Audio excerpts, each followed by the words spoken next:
like, oh man, I ain't dealing with this. Mm-hmm. You know what I'm saying? True. Rather than knowing how to deal with it. Yeah. You know what I'm saying? Yeah. Or even to have the choice to say whether I want to deal with it or not, or just automatically throwing my hands up and quit. Yeah. You see what I'm saying? That's good. Because that trauma was not shared. As a black in the black family. Patrice talked about counseling. Things like that. That's like taboo. You know what I'm saying? In the black community, you gonna counsel? Are you crazy? You know what I'm saying? You know what I'm saying? You automatically associate counseling with crazy. Yeah, with crazy. Yeah. You know what I'm saying? Yeah. When straight jacket. Yeah, straight jacket. Yeah. When your folks crazy anyway. Yeah. You know what I'm saying? Yeah. Everybody know who crazy in the family anyway. You know what I'm saying? Yeah. Like no, you really do need counsel. You Yeah. know what I'm saying?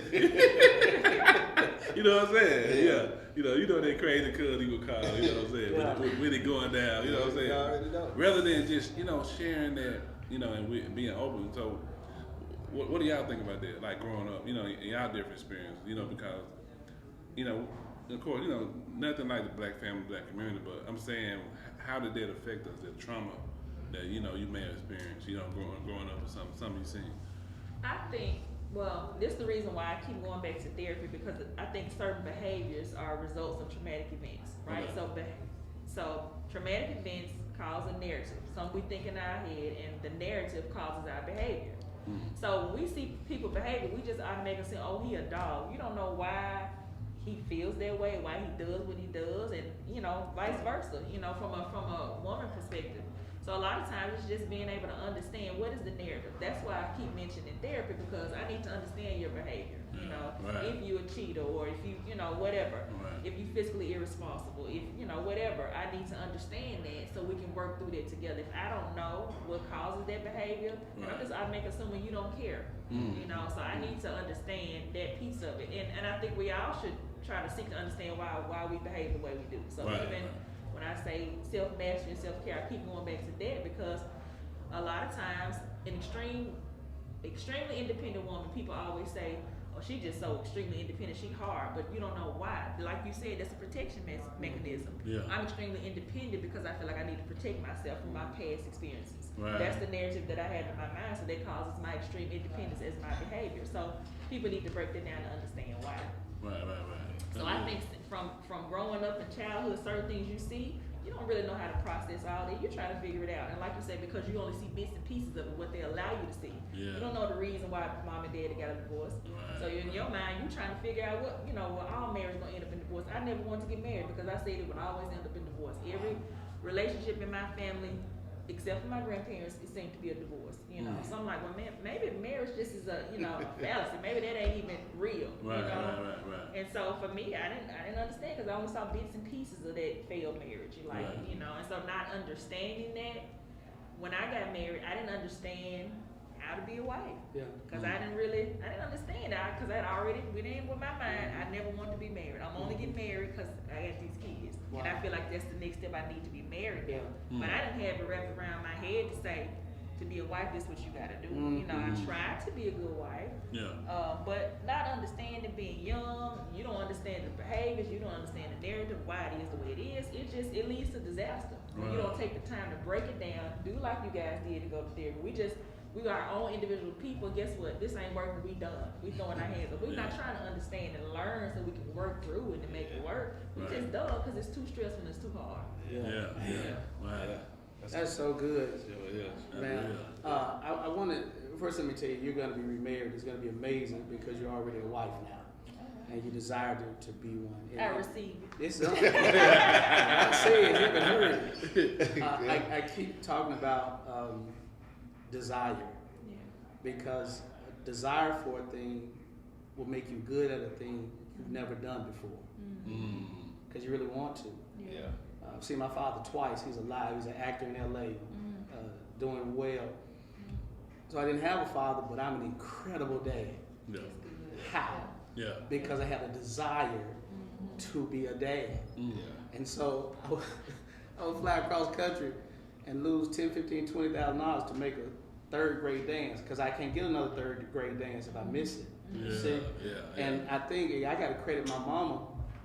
My mother, she's traveled as a singer when we were raised in East St. Louis, and my mom would visit maybe 3 times a year.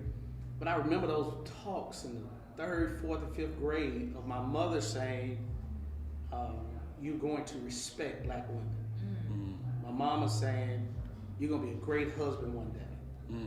My mama was painting a picture for me that wasn't in front of my face, but she was putting it in my head. Right. Yeah. You'll never mishandle your wife. You'll never cuss a woman out. Yeah. And I never have. Yeah. I did cuss some folk out, but I just, yes.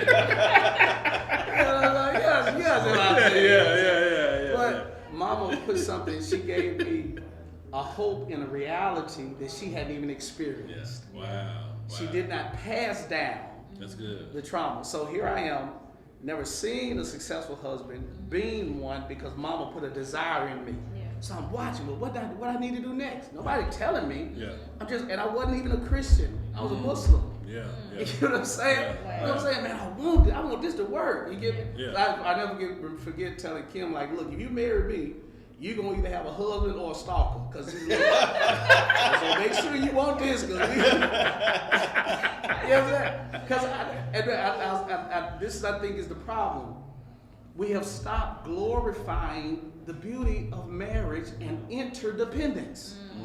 And we have lifted up individuality, independence, and living your truth. Our Bible says you shall know the truth. Your truth. But the truth, and it shall make you free. You see? So I really believe this. Anything that you create a strong desire to do, even if you don't have experience, you'll have, and this is my word, you didn't ask me my word for the city of Memphis, like you asked. My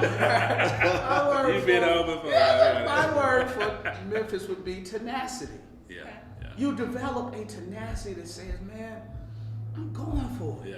And I don't care how I look. And I don't care what nobody say. Man, I'm going for it. There's no option. You get me? So it doesn't lower the amount of problems.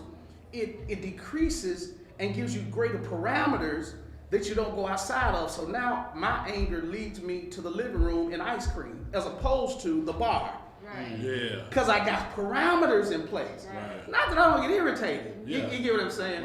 And so that's one of the things growing up, for me, all of my trauma led me to one concept. I don't want none of this. And so let me do the opposite of whatever the result it is this. It was really just that simple. I simply said, my uncle sleep with everybody. He's a noob, and he ain't never happy. So I ain't gonna sleep with everybody. I want to, because that ain't working. You see what I'm saying? You know what I'm saying? I give my daughters what I wish I had as a boy. How you know how to be a good dad? Easy. I remember what it was like not having a dad. What would I wanted him to do? Negro, show up. So I'm showing up. You see what I'm saying? So you can actually take your trauma, and I'm gonna say this, I love therapy. But I think we have become, we're extremists. We go from no therapy to therapy addiction. And we've switched the therapist from someone who shows us where the trauma was and how to resolve it, to now just being our friend who we can dump our issues on and make us feel better about whatever conclusion we already came up with. So the therapist need a therapist. Right. We leave there sometime more hurt. And so I really believe that one of the keys I learned growing up is if it's not effective to getting us to the proper outcome, it must be rejected no matter how good it feels. So being in control feels good, but what does it leave you? It leaves you isolated. It leaves you having to go through it all by yourself. When I almost died last year, my kidneys shut down, my pancreas shut down, my lungs shut down. I couldn't walk for 6 weeks. They tell me I'm gonna be on oxygen the rest of my life. None of that money that I have mattered. It was that woman. When I lost 30 pounds of muscle and I can't move, who was bathing me from head to toe as a full-grown man. It was that, the peace of knowing she's crying and she's standing with me. You get what I'm saying? Marriage is beautiful, and that's what we got to start back saying. It's wonderful. You get way more out of it than you give up. Forget something. You know how easy it is to make money? It is. But to find somebody that you can have peace and joy, koinonia with, it is just rare. And I want to say this to every woman that's listening, including you. Man, don't y'all believe these lies ain't no good men. Right. Yeah. All you need is one. Yeah. Yeah. You don't need one. Yeah. Ain't none left. It's a bunch left. Yeah. And some of them ain't gonna show who they are till they meet you. Wow, that's good. When I met that girl at $50 store in Whitehaven, some of y'all remember where it was at. Because we sold Memphis, $50 store when I was president. My life changed. If I was getting a job, I was getting a woman. You hear what I'm telling you? You better keep believing in marriage. It still works. Yeah, it is. Listen to this, man. Yeah. That's It's like he keep trying to act like he me. Everything you saying, a lot I can relate to a lot. The not having the male example, the father example, wanting to be taking my experiences of not having that dad and giving my kids what I thought I wanted or what I thought I should have had.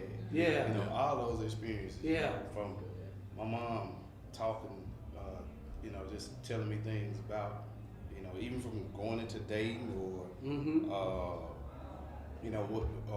just what am I going to be, those sort of things. Just a lot of things you said, awesome. I see myself. Wow. A lot of things you're saying. Yeah. It was the same way for me. So you the light skinned me. It was the same way. Just not having examples. And I hate when I hear guys say that. Yeah. Well, I didn't have a father, so I didn't. So they use it as an excuse of why they don't know how to be a good dad. Yeah. Right. Those sort of things. It really upsets me. But man, I'm just sitting there like, man, every time that man say something, he acting like he me. This man had the same life I had. So what we did is we turned what we went through into reasons to succeed and not excuses for not pushing forward. Because I said the same thing, man. I was like, man, I'm not having no failed marriage. I'm doing it one time. Sure. That's what my thing. I was gonna do it one time. It's gonna work. Yeah. It's got to work. Yeah. I told my wife, to leave me, you're gonna have to disobey God. I ain't gonna cheat on you. Yeah. I ain't gonna cuss at you. Right. I'm gonna pay what I weigh. You know what I'm saying? You gotta get in trouble with God to leave me. Yeah. That's beautiful. That's what I'm telling you, man. Determination is it. Yeah. It is the absolute key. Yeah. So if you're not married, find someone you're willing to be determined about. Yeah. That's not demeaning you, of course. Yeah. Not tearing you down. But they're not perfect, but you're willing to work through that thing because we need families. We need marriages. Man, let me tell you something. If you're a man and you hadn't found the right woman, you ain't lived your best life yet. You missing out. You missing out, brother. Missing out for sure. And I ain't telling you no prejudice stuff, but ain't nothing like a black woman. Do you know what I'm saying? Sure. Man, look. The strength. You better believe that. Yeah, the strength. You want to talk about the strength of women, man? In our histories, it's amazing. I see big, strong men, but when bill collectors call, baby, answer the phone. Because they're used to the pressure. Yeah, that's it. But they need our protection. Yeah. That's another story. They used to the pressure. It's a two-way street, though. Like a partnership. Yeah. Partnership, strengths and weaknesses. And one thing I always say about marriage is not a destination. Right. That's good. It's a journey. Yeah. A lot of times they think the marriage is it. Yeah. Or the wedding. Yeah. You know what I'm saying? Whatever. In this story. No. It's a journey. We just started. And Amos 3:3 says, "Can two walk together unless they be agreed?" You know what I'm saying? It has to be agreement. We don't agree on everything, but we are in agreement on where we're going. Yeah. You know what I'm saying? That's beautiful. You know what I'm saying? So we're not stopping. You know what I'm saying? We might have some missteps and some pauses along the way, some rest stops. Yeah. You know what I'm saying? But this journey is to the end. You know what I'm saying? And we just keep walking. You know what I'm saying? And that's how you do it. And so we just talked about it. I just finished a book of a relationship book, and I was talking about the pace of marriage. That's so good. And I was talking about how this one particular time, I noticed when our relationship changed, it was one of the worst days weather-wise we ever had. It was rainy, it was storming, right? And my wife always got at least one umbrella, you know what I'm saying? Sometimes two. She carried an umbrella like I used to carry pistols, you know what I'm saying? She got them tucked everywhere, you know what I'm saying? And she just pop them out. And so one particular day it was raining real hard, so I jumped out with the umbrella and I grabbed, and she just started walking. Like I didn't say go, I didn't say are you ready? She set the pace. That's good. You know what I'm saying? That's good. And she set the pace with the mindset of trusting that I was going to cover her. Yeah. Not keep up with her. Yeah. You see what I'm saying? Yep. I was gonna cover her. Mm-hmm. You know what I'm saying? And she never looked back. That's beautiful. And she never looked back. And so she set that pace, and I follow her. And a lot of men, we gotta realize, like, Patrice, you a boss. You know, I always say B.O. $sign. You know what I'm saying? You know, it's nothing like being with a boss. You know what I'm saying? Being married to a boss lady. Yeah. And although she was in front, I was still leading. Mm-hmm. I missed that. Yeah. You know what I'm saying? Yeah. Although she was in front, you know what I'm saying? Yeah. I was still leading because I was covering her. Right. Yeah. And whoever's, you know, the man, when you cover your wife, you always are the lead. Absolutely. You always are the head. Absolutely. And the Bible says that a husband is the head of the house, Right. not a man. Right. Just because you're a man, you don't get to be the head of the house. Right. Yeah. Yeah. Only a husband makes you to be the head of the house. Yeah. You know what I'm saying? And Yeah. so, and I was just thinking about that day, but she never looked back. She trusted me. She had confidence. She set the pace, and I cover her, not to keep up with her, but to protect her. Right. Yeah. And that's what we have to do in marriage. Yeah. You know what I'm saying? We have to follow that pace. Like I said, it's not a destination. It's a journey. Right. Yeah. You know what I'm saying? This could be some rainy days. This could be some disagreements, some bad days. You know what I'm saying? But we got to remember, we got to keep walking this journey and allow, you know what I'm saying, their marriage to make us stronger. That's, Yeah. that's really what it is. Yeah. You know what I'm Yeah. saying? You know, as we go along, you know, stronger and stronger, we continue to grow, and our strengths and our weaknesses, you know what I'm saying, complement each other. You know what I'm saying? Yeah. They don't compete with each other. Right. They complement each other. Yeah. You know, I truly believe in the garden, God pulled out man's ability to answer the question right 99% of the time. Yeah. I'm telling you, because Yeah. if you learn to listen to your wife, man, Yeah. they rarely ever wrong. Yeah. You know what I'm saying? Yeah. They're like, whenever they speak up, you need to listen. Yeah. I've learned that in marriage. You know, Yeah. we've been together 25, 26 years. You know what I'm saying? I've learned that when she speak up, she right. Now, I may not listen, Yeah. Yeah. but I had to come back around and say, man, Yeah. you was right. I'm like, you need to start speaking up. Yeah. She's like, I thought that, look, say something next time. Yeah. You know what I'm saying? Yeah. I'm You even know? contended, Yeah. David, that just my thoughts that God never meant for man to be head of the house, Yeah. but he made him head of the woman. Mm. And literally, it appears in most cases the woman is the head of the house Yeah. because she typically decides when dinner made, Yeah. Set the tone. when the kids go to sleep, Yeah. He set the pace. what the furniture look like, what kind of toilet paper we buy. Yeah. Yeah. She be balancing like everything that got something to do with the house. And the reason I love what you were talking about with you and Tanya even is you're operating as a CEO of your family. Yeah. With her as a CFO. And a COO, she know all this stuff. And a true CEO is not a dominant. Like we got guys thinking they supposed to be kings. Yeah. Right. Yeah. A king is a dictator. Yeah. Yeah. You're the lead sacrificer, so you're literally saying, hey honey, you handle that. You know how to do that. You got that covered. And Yeah. you still gotta let me know what's going on. Yeah. I'm the CEO. Yeah. CEO, every CEO got a better CFO than him. Yeah. Or a better COO than him. What makes him the CEO is he makes decisions that's best for the company and not himself. That's Yeah. good. That's good. He's sacrificial, Yeah, right? yeah, yeah. And so when I look at a woman, I'm able to say to my wife, hey baby, you handle money better than me, Yeah. but I make it better than you. Yeah. So what the report look like? Okay, put the $5 over there and put it back. Okay, good job. You know what I'm saying? Yeah. And so, and now I'm not feeling insecure. I even teach, and please tell me if you think I'm wrong, that God never meant hover when he said cover. Right. Sometimes a I man's agree. greatest strength is his ability to undercover. So I make a net so wide Yeah.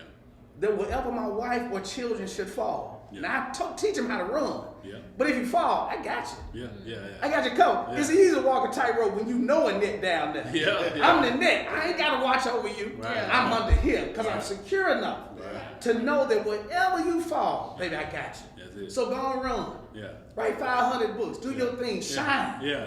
Wherever where it's money, prayer, fighting, pistols, whatever need to happen, Yeah. I got you covered. That's why your wife could get out the car and just take off walking. Yeah. Because she know Yeah. he got me covered. Yeah. Whatever my needs are. Yeah. That's because it's your desire to be a husband. No, that's good. That's good. That's good. That's good. Yeah, I think that's good. Like I said, we need to have these type of conversations.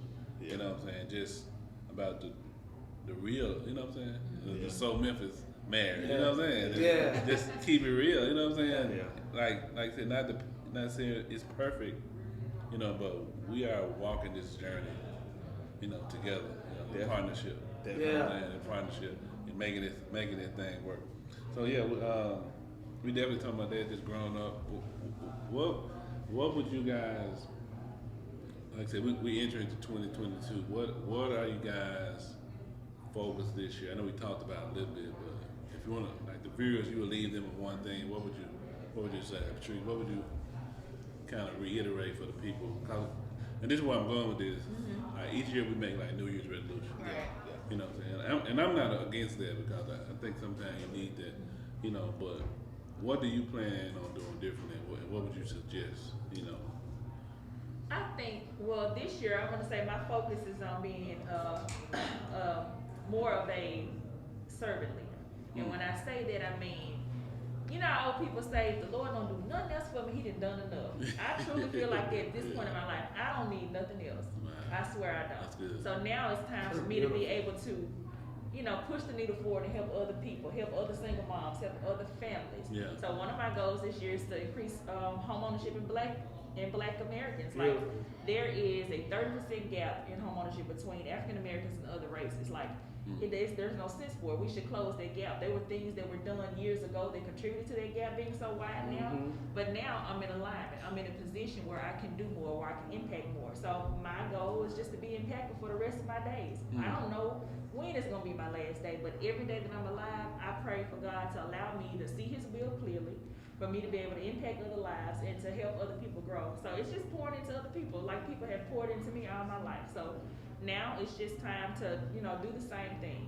So increasing Black home ownership is one of my goals. 111 Black families is my key number. And I don't know where that number came from. It just popped in my head in 2021. That was the number. God gave it to me. I don't know what it signifies. Love it. I'm pretty sure He'll reveal it to me when it's time. Yeah. But for whatever reason, 111 just came to me, and I'm like, what does that mean? What is 111? But I learned now to be obedient because I don't know what the end game is gonna be, but I'm willing to be obedient to just walk the path. So it's just remembering that life now is not about us anymore. 2020 showed us that. We do have to be interdependent. I love the fact that you said that because that is so true. We need each other to survive. We do. And so just being able to share your knowledge, like don't be so quick to, oh, I can't do this. I don't, you know, sometimes just slow down. And if you're in alignment and you're in a position where you can pay it forward, then do that. So those numbers with the gap in the home ownership, what is it like for the city of Memphis? Oh, city of Memphis. Let's let our people know about the city. I love my city. Well, let me help you out a little bit. He gonna make it a little bit more interesting. Just a little bit. Well, because I used to work for the Census Bureau. I was a supervisor over like the Memphis region and everything. So I know the numbers between 65, 68% Memphis African American population. You know, we're the dominant, you know, race here, but we're not the dominant homeowners. You know, we're not the dominant anything. At one time, we had it. We had what we wanted. We didn't do anything. We had a Black county mayor, Black city mayor, Black school superintendent. You know, most of those positions of power were African American. So, how do we translate that to that? And I believe home ownership is a big piece because how long you've been a realtor? It'll be 20 years in June. 20 years, right? It's been 20 awesome. years. So you're a realtor, and you're also a broker. Correct. Right. And you explain the difference in that, and then how can home ownership help us, you know, close that gap? If that's single family homes. Yeah. Well, one of the biggest things for me, it just all goes back to sustaining the Black family. First of all, we need to create wealth, not only for our family in this generation, but for generations to come. So we got to start doing it right now. Right. Like, so for me, my dad bought a house in the 80s. So instinctively, that's what I felt like I was supposed to do, was become a homeowner. He set the tone for what you should be doing. If you're working hard, this is what you need to be working towards. There's no reason why I should pay $1,500-$1,600 in rent if I can have a mortgage. If you can afford to pay that much in rent, then you can afford to become a homeowner. Right. We just gotta buckle down and we gotta do it because we gotta see that our life is not all about us. And when you say self-centered, I truly understand. Because a lot of times we think I'm just gonna do what's comfortable for me. We're not thinking about future generations, our children's children, other people that's connected to us, other people that are watching you. You have to lead by example at all costs. For me, home ownership does a couple of things. It provides a secure environment for the family, which is so monumental in like children learning to be, have moral and social responsibility to themselves and to others. To be interdependent in society by having that stable home environment. You ain't got to worry about a roof over your head. You have your own space. This is safe. This is home. This is where love is. This is where you get the foundational things that you need to push forward in life. That's important. Number one. The second thing it does is it creates wealth and equity for future generations. So if I were to leave here today, my kid's gonna be straight. I have done what I was supposed to do, just like my daddy did what he was supposed to do, and so on and so forth. So what's equity, real quick, for the people who may not know? What's equity? How would you just define your terms? Equity was, I'm gonna just put it in layman's terms. Equity basically is wealth. Equity is the amount of income that you have in your home that's accessible for cash, pretty much. So if you own a home and it's worth more than what you own it, that's that equity. The difference is called equity. You can use the equity to do whatever you need to. You can use the equity to purchase a business. You can use it to invest. You can use it to buy other real estate. There's so much you can pay for your education. There's so much you can do with equity. You can virtually be your own bank. So versus you having to, go get a personal loan, you can use your house. Pay your kids tuition. Right. It's so much you can do. I got a question though. I got a question about that. Okay. You said some people rather pay rent, $1,500, $1,600 rent. Are they afraid of commitment with it? Would they go in with it can go inside with what we was talking about with marriage and because when you make that commitment, you sign on the dotted line, and more it's 30 years you commit to. So does that do you think that mindset go hand in hand? It does. I absolutely think it goes hand in hand. But the way that you have to look at it is that's the opportunity for you to invest. You may not be able to invest in the stock market, but you got to have a roof over your head. So why not invest it in the home? Why would you pay $1,500 a month for rent? That's money being thrown out the window. You get no gains from that. None. No capital gains whatsoever. So it's like, that same amount of money that you're paying in rent, you can be putting towards a mortgage and building equity so that you can borrow from it later if you need to. You may want to start a business later. You may want to invest in stocks. You never know. But you have created an opportunity for yourself. So you want to create equitable opportunities for yourself and your family and future generations. You may not have kids, but you got a niece or nephew that may help them in the future. You don't know. So we have to start thinking about future generations and stop thinking so much about ourselves and our right now. So if a person wants to buy a home, that's good.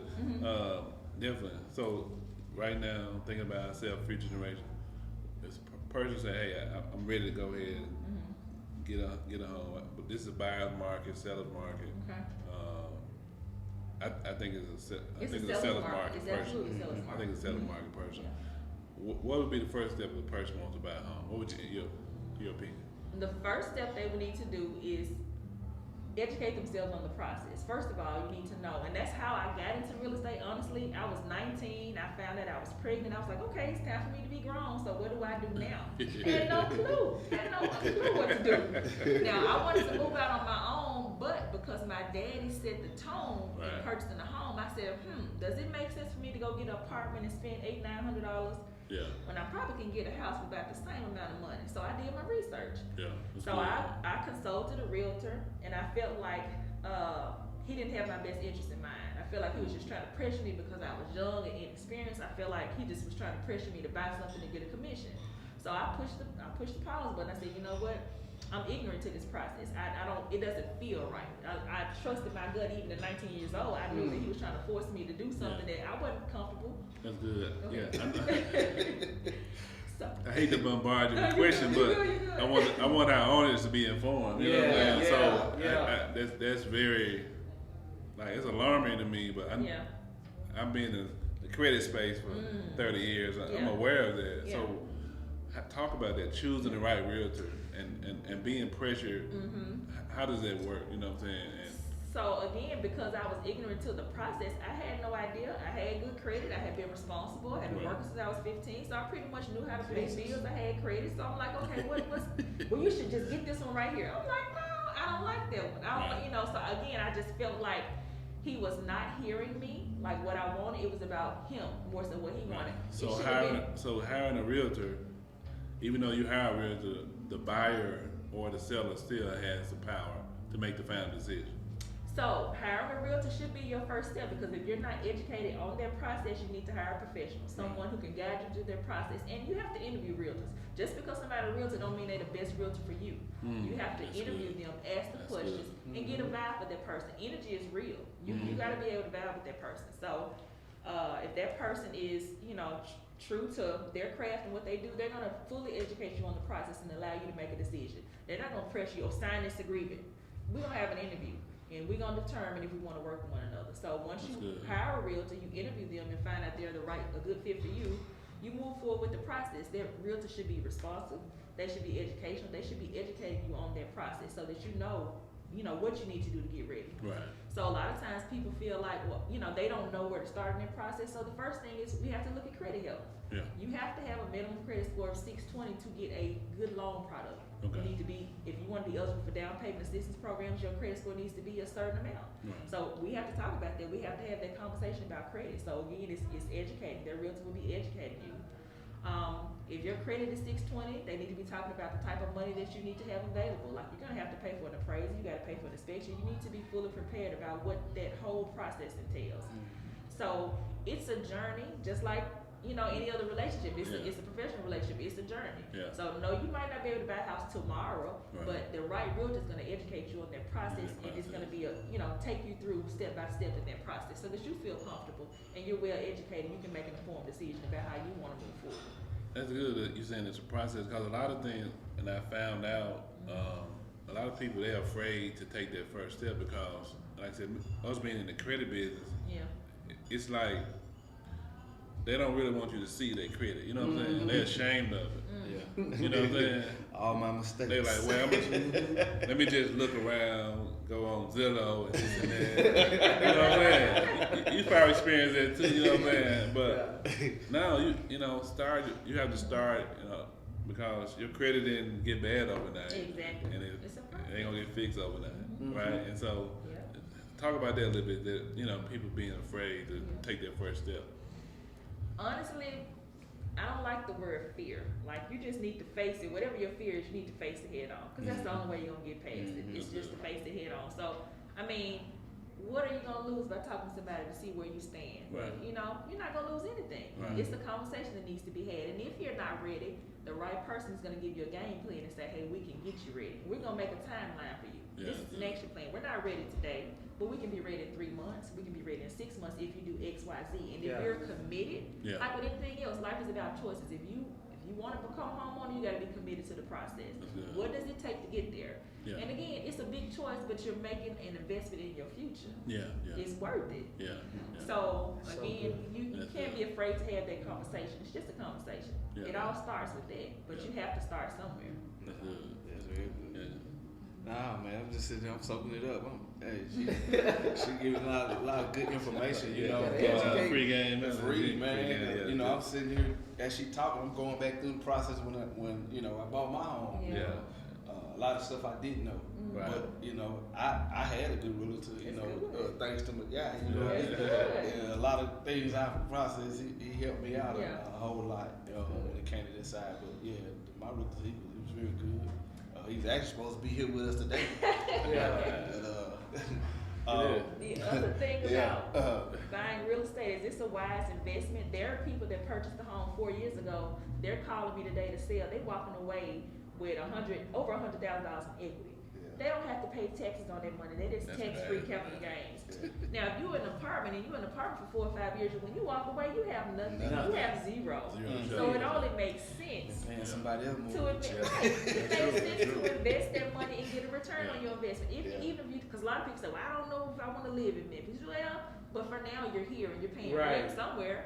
So until you decide to move, you should buy a house, and when you sell, it will appreciate. You take that money and you can do something else with it. You know.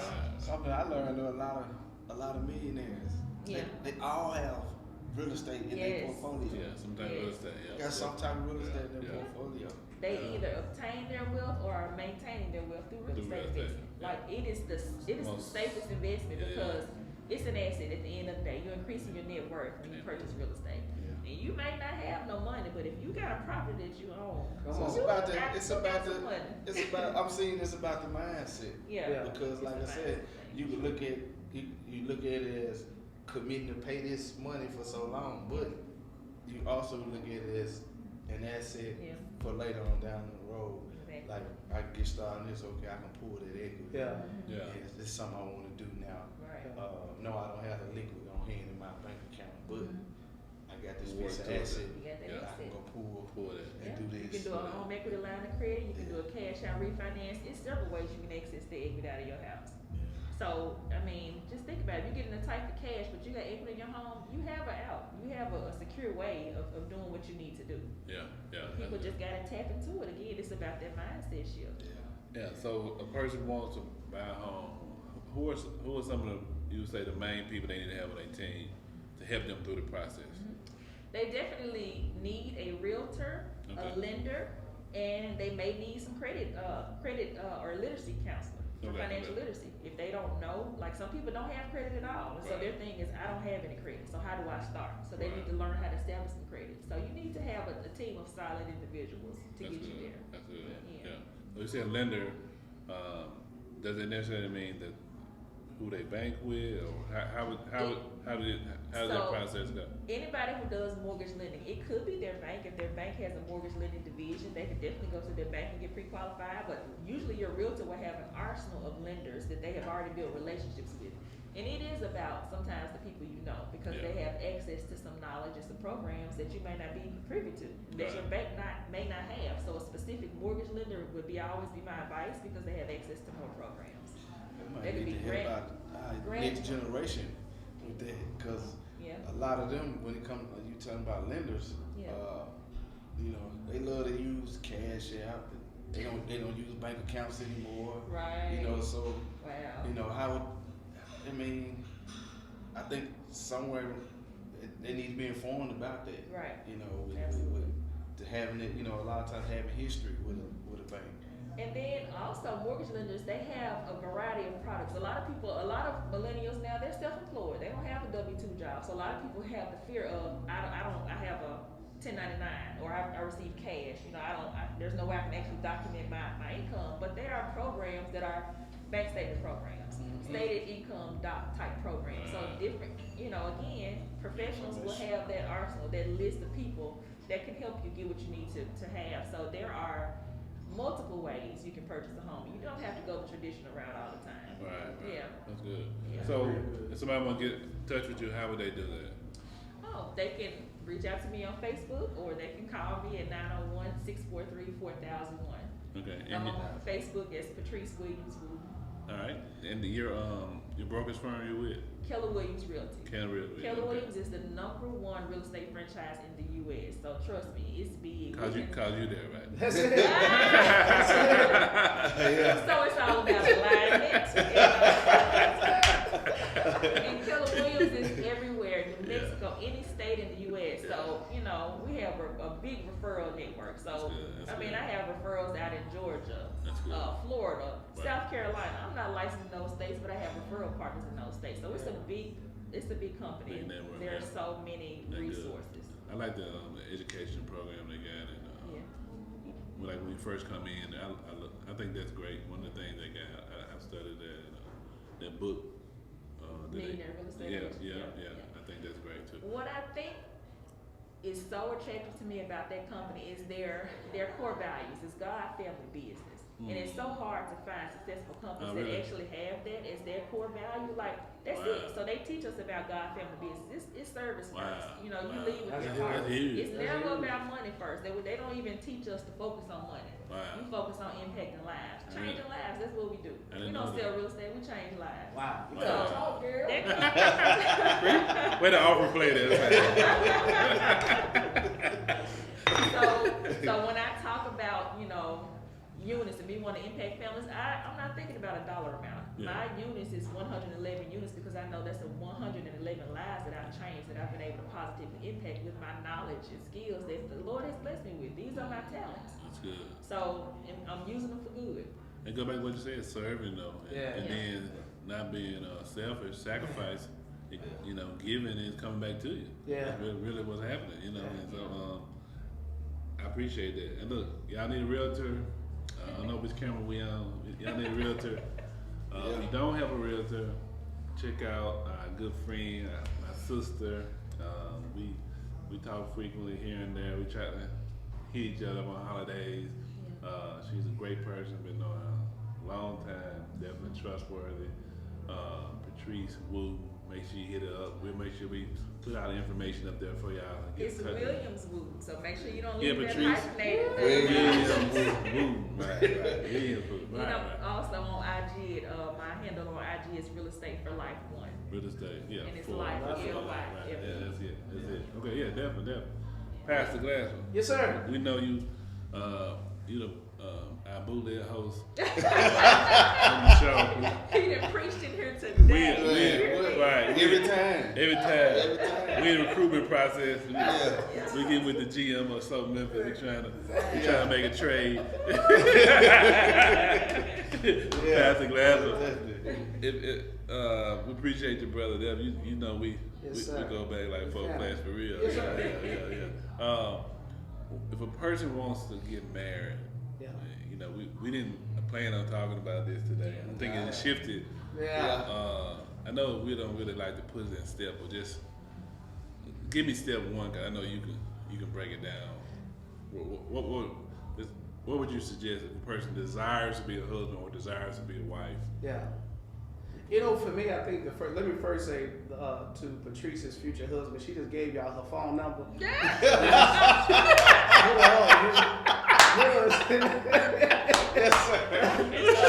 To let her know she the real estate you trying to buy. Yes, sir. You better give it a program. Hey, look, you gonna need a down payment. You better be a part of that 111. Yeah, She changing lives. Oh yeah. I think one of the first things you want to do, in my opinion, is have a desire not to mess up somebody's life.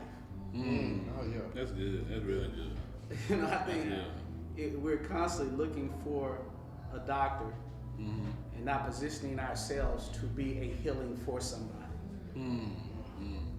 The law of reciprocity is real, and I'm speaking in these terms because there are people who are going to watch this who are not Christian. Yeah. They're Catholic, they may not go to church at all, Right. but they still are involved in some type of relationship. Right. This is going to sound really weird, but I think the first step, in my opinion, to being a good spouse is becoming a good coworker. I know this sounds really weird, but yeah. you can't work with people on your job. I got you. I'm following. Go ahead. I'm good. If you want practice on being a good spouse, ask yourself what kind of friends you are, for real. Wow, that's good. Think about the friends you have and how often you lie to them and won't tell them the truth. How rare you hold them accountable. You're learning right then because you're supposed to be a friend of your spouse. That's it. If you're a coworker and you're the one who's always holding the team back, never on time, lying about sick days, show them. Can't handle conflict resolution. If your supervisor can't tell you nothing that you actually agree with, that's good. there's no way you're positioning yourself to be a spouse. Yeah, that's good. Right? Yeah. And so I think it is the ability to do the thing that is really hard for most of us to do, be honest with ourselves. Yeah. Self-mastery. Yeah. And then I want to say, I think it's really important to discover your friends, your advisors, and your associates. Friends are people you enjoy. Yeah. Have a good time with. Associates are people who you may or may not work with. Y'all can work toward a common goal. Right. Advisors are people who see your blind spots. Yeah. That's good. They don't care about your feelings more than they care about you being successful. Yeah. Sometimes we have made friends advisors because they already agree with us. That's good. That's good. We'll keep searching until we find somebody that sees it the way we see it. Wow. Right? Yeah. I think the final piece is knowing that you're not designed to marry you. You're designed to marry someone you're compatible with. That's Now, good. compatibility is not the same as similarity. We have confused compatibility with similarity. So we say, oh, we're compatible because both of us like country and western music. Yeah. That's not compatible. Yeah. Oh, we're compatible because both of us love to shop. That's not compatible. Right. Compatible, my hands are not compatible. My wrist and my hand are. So my wrist makes my hand function better. Yeah. It is the output of a vacuum going into the input of a wall that makes them compatible. Yeah. So I've got to literally be looking for someone who is better in an area than me. So we come together, Yeah, that's good. right? Yes, We sir. become something more powerful together. Prepare yourself not to be independent, but to be interdependent. Yes, sir. This is very easy if you're a Christian because it's simple. If Yeah. I go into it as a servant, Yeah. if I go into it to serve, Yeah. if I go into it to improve someone, Yeah. make things better for them, then I'm going to get someone. What would happen, David, if all day a husband is saying, what can I do to make my wife happy? While at the same time the wife is saying, what can I do to make my husband happy? Yeah. They literally wind up arguing about how to please one another better. Yeah. You see what I'm That's a good saying? argument to have, yeah. It's a beautiful argument to Yeah, have, yeah, right? Now, and this has been my final piece. Become it with no requirement for the other person having to be it as well.